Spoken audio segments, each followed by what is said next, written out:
Ovi auki! Avaa! Hei. Kaiken näköisiä maahanmuuttajia.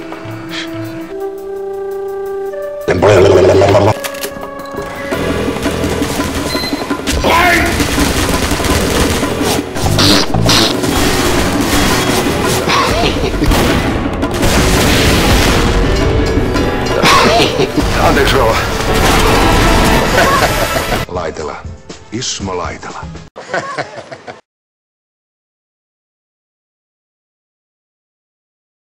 Hei. No pakkohan munkin on nyt näyttää, että johonkin ne rajat on vedettävä. Seppo. Haluut sä turpaas? No ei tietenkään mä nyt niin pikkumainen ole. Seppo. Kyllä sä oot melkoinen sonni. Oi. Mukavaahan meillä yhdessä on ollut. Sinne meni. Putket. Piipä. Haluut sä turpaas? Sä voit lähteä vaikka kotiin. Ja vielä pesäpallo mailalla. Oi.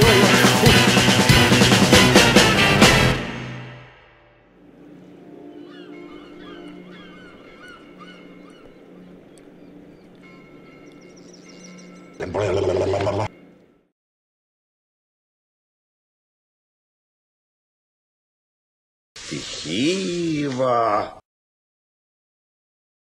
Se oli kauhean kalliskin. Mitäs sanot?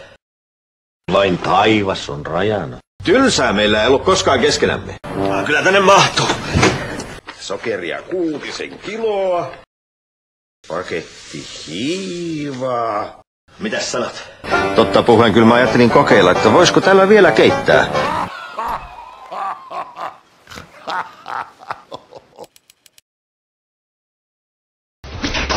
Karvanen. Elina. Ismo, lopeta! Ole hyvä ja poistu.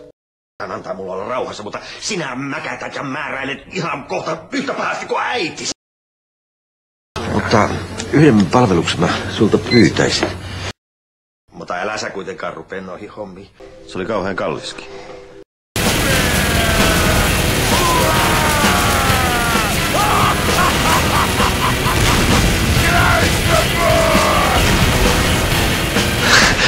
Pidetään tää pannuhomma kuitenkin meidän kahden välisenä salaisuutena, joo.